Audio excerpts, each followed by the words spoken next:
such a pleasure to welcome you. Thank you. Thank you. Nasscom has been at the forefront of technology revolution. It started with software industries 20 years more back. And since then, they have been leading this effort to inculcate the culture of entrepreneurship, technology revolution, and obviously, advocating the Indian business mind outside of India.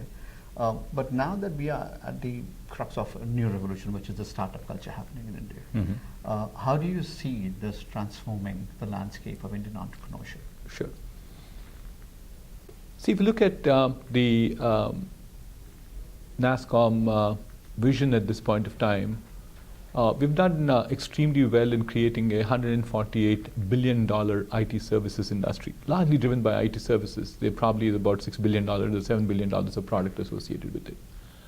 So there is imperative need that we also focus on products as opposed to just be on services. Not that services are bad, services are great stuff. We had the core competence in doing services. Therefore, we should move to other areas too so that we can capture a larger part of the market share. Now, having said we need to move into the products, we also are at a point of time, there is tremendous amount of disruption happening in the world in terms of innovation and technologies. You look at technologies like the SMAC stack or the 3D printing or the Internet of Things and so on and so forth.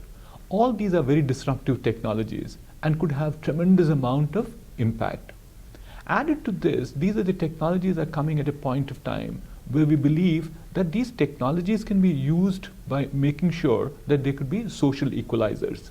Example being, you apply an IoT into an agriculture application. You could definitely improve the harvest, you can improve the living standards of the poorest of poor in India. So also is the case with healthcare. We have major challenges in healthcare getting down to the rural poor. And there, the technology again, whether it's sensors or it is the various IoT devices that have come by. So therefore, they're happening, that gives us an opportunity. Then you come to the third facet of life, is that it is coming at a point of time when you have a government in place which is also very proactive. For many of these applications I talked about so far, where I talked about social equalizers, you require to have a tremendous amount of connectivity. And that is a part of Digital India today. The government of India has a plan of connecting 600,000 Indian villages with a broadband connectivity. Once that would happen, once you have technologies, you have a focus on product, the next step is how do you get this entrepreneurship going? Right. So there are a number of initiatives on entrepreneurship, and there's this, of course, a big debate whether entrepreneurship can be created or can it be taught for that matter. But the answer is it can't be taught, but at the same time, 2 or 3 things happen. One is that we can teach some of the elements of entrepreneurship, like market research or human resources, operations, and so on and so forth. The second part of it, which is the most important part, you also can create an ecosystem to make sure entrepreneurship flourishes. An ecosystem which is incubators, you have mentors, you have venture capitalists, that's the environment. As a result of these 2 things, obviously the third one is that people will develop the passion to become successful and become paranoid about driving their ideas to the edge, and as a result of which they become successful. So I think the landscape at this point of time and the environment is extremely conducive in India, be it in terms of moving into products, be in terms of technology, be in terms of the government, and finally the ecosystem that's being created. One of the pain points in the last decade or so, especially with the investors who had gone, the early investors from here to India, was that the policy paralysis, so to say. You stand right in the middle where you can help these people, take those, agenda forward. Where do you see, because here we believe the government should be out of the way. Sure. So entrepreneurship can flourish. But India, it might be a little different, I suppose. So I'm trying to learn from you how Nasscom can play a role in terms of facilitating this right policies. Good question. Thank you for asking that, because we're in the middle of a number of discussions with various different government departments in terms of getting these rules simplified.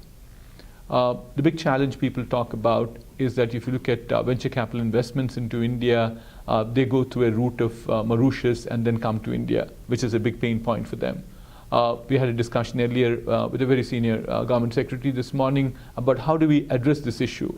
Or the second one, which is to say, how do you start a business and how do you, actually, if you look at entrepreneurship or startup culture, people have also to develop a tremendous amount of tolerance for companies which are unsuccessful. So therefore, there is a possibility, a high probability actually many companies will be unsuccessful. But that's the part of the startup or part of the entrepreneurship. But in India, if you have a company which is losing out, you can't close it down either. There's so much amount of, so therefore, the point we're making with the government again is, can we bring about new bankruptcy laws, which can definitely make sure that this can be an easier process by which people can exit from businesses. And the third facet, which is also important, is there's certain taxation rules which are also not very conducive for the startup ecosystem. One of my favorite ones is that if you invest in a company, which is a startup company, valued at about, say, $5 million, thereafter, the income tax authorities can come and say the fair market valuation of that company is only $1 million. So for that $4 million extra valuation, whatever the proportionate money gets into capital gains actually in the hands of the receiver. Okay, and that's not a good thing, which means that at the right at the time, the company is not started just because it's an investment that's coming. And then you're leaving this discretion at this point of time in the hands of an income tax officer to say what's fair market valuation. There are a number of these pinpricks are there, or we still have challenges with, say, stock options, how the stock options are being valued, how they have to go back. While I think some of the rules that we have in India, we certainly respect them because they probably are to be there for larger companies. But if today there's a need in terms of having a startup entrepreneurial ecosystem, and we want to promote these extensively, then it definitely means that we need to change them for a new segment of the industry which is coming in, which, as our Honorable Prime Minister now calls it, as the personal sector. There's public sector, there's private sector, now he says it's a personal sector. So there's definitely a need in terms of now looking at this personal sector, or probably using, that's a cliche of course, but you go back to the entrepreneurial or the startup companies and come out with certain norms. What's a startup company? Can we avoid taking any of these permissions for 5 years before, 5 years, or probably get to a level of revenue before they start going back to the government and getting the appropriate permissions. So these are some of the things that we continue to talk to the government. Hopefully, I think there's some dates being given to us by December first week or second week, the government could come out with some new policies, and we're hoping that will do a lot of good to the entrepreneurial ecosystem. I have a micro question. We are here because the Prime Minister visited Digital India, Startup India. He's become the biggest ambassador promoting India across the world. And over the years, as President Nasscom, Chairman, US has been the biggest market. Where do you see other markets, support this ecosystem? Do India start looking beyond US as a market? Yes, certainly I think so. 2 or 3 things I would say. One is that what you said is absolutely true. US is the largest market for the Indian software exports. There's of course roughly the numbers will jive into, there is 55 or 58% coming in from US, about 26 or 27 from Europe, and there's about 12-13% comes in Asia Pacific. What comes from the domestic market is very small, very, very small. We're roughly on the $148 billion. There's about 20% or 25% is domestic market for us within the outside of the exports I talked about. Now, that particular piece could be much, much larger. The technology deployment within the country at this point of time is very, very poor. And that is where I think the Digital India push will definitely help us. Because Digital India has about, say, 3 components they talk about. One is the connectivity part, which I think has to become universal for any of these digital applications to come by. The second one is there could be a set of initiatives that will go from the government, be it in agriculture, be it in healthcare, or it's in education, and so on and so forth. But equally important is that once this digital infrastructure gets created, the private sector also would have an opportunity to move into these areas. So the third one is the literacy part, which of course it's a corporate social responsibility, and we get involved in it. So the point I like to make is India is an opportunity at this point of time, and the government is making the right noises. There again, there is yet another challenge that we have, is that the current procurement policies of Indian government do not make it attractive for people to go and do business in India.